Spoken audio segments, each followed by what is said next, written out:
आगे बढ़ते छत्तीसगढ़ के कोरबा में भारी बारिश की वजह से दर्री डैम का जलस्तर खतरे के निशान के पार पहुंच गया है, जिसको देखते हुए जल संसाधन विभाग की ओर से निचली बस्तियों में बिना किसी सूचना दिए डैम का जलस्तर कम करने के लिए डैम के लिए गेट्स खोलकर हसदेव नदी में हजारों क्यूसेक पानी छोड़ दिया गया, जिसका खामियाजा ये नदी के किनारे मौजूद गांव को झेलना पड़ा।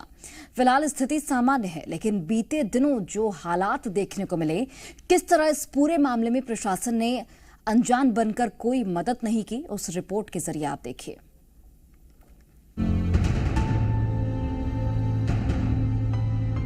ये डूबते घर, ये गलियां और ये बेबस लोग, हर किसी के अंदर जल सैलाब का डर है और जुबां पर केवल एक ही सवाल कि हमारी मदद कौन करेगा, हमें इस सैलाब से कौन बचाएगा। कुछ लोग अपना सामान दूसरी जगह शिफ्ट करने में लगे हैं, तो वहीं कुछ लोग घर छोड़कर ही भाग गए। ये कोरबा का सीतामढ़ी इलाका है, जो कि निचली बस्तियों में शामिल है और अब ये हसदेव नदी के जल सैलाब से जलमग्न हो गया है। हसदेव नदी में आए बाढ़ जैसे हालात ने सबसे ज्यादा नुकसान सीतामढ़ी में ही किया है।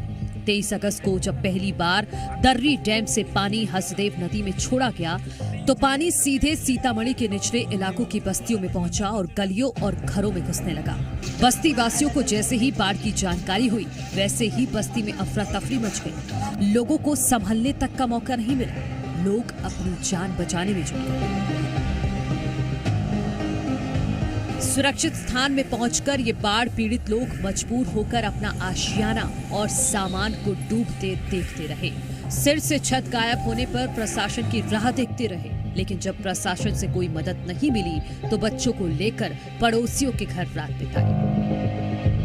पिछले 4-5 दिनों से जिले में हो रही झमाझम बारिश के जो परिणाम है, आप देख सकते हैं कि उस बारिश के कारण पूरा हसदेव नदी में बाढ़ से हालात हैं और उस बाढ़ की मार झेल रहे हैं निचली बस्तियों में रहने वाले बस्ती वाले। निगम क्षेत्र का सबसे निचला बस्ती है और आप देख सकते हैं हसदेव नदी का पानी यहाँ घरों और गलियों में घुस गया है। ये लोग बाग अपने घरों में ताला लगा के कहीं और जाकर शरण लिए हुए हैं। आप देख सकते हैं घरों में ताला लगा हुआ है और ये पूरी बस्ती जो है जलमग्न हो चुकी है। बाढ़ पीड़ितों ने बताया कि जैसे ही बस्ती में पानी भरा, वैसे ही अफरा तफरी मच गई। सामान भी नुकसान हो गया। ज्यादा बाढ़ आया तो पता चला कि कहाँ जाए, तो फिर सामान को निकाले नहीं पाए। दूसरे बगल वाले के घर में थे, फिर आज पता चला कि फिर बाढ़ आने वाला है, तो हम लोग भैया को रिश्ते किया कि भवन खुलवा दो भैया, हम लोग वही रहेंगे। छोटे छोटे बच्चे के यही आए हैं।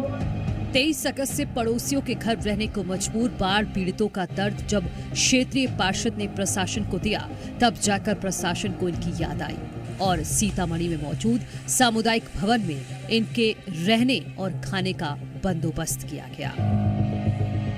जो भी चिन्हित ऐसे लोग थे जो नदी किनारे लोग बसे हुए थे, जिन्हें घर में पानी आने की संभावना थी, उनको सुरक्षित रूप से यहाँ शेल्टर हाउस बनाया गया है इसी बाढ़ स्तर पे, जिसमें हमारे महापौर जी और हमारे बाढ़ पार्षद जी का बहुत सहयोग रहा है कि जिन लोगों को जो ऐसे पीड़ित थे उनको यहाँ लाके उन्हें रुकवाया और निगम द्वारा यहाँ पे रुकने की व्यवस्था उनकी की गई है।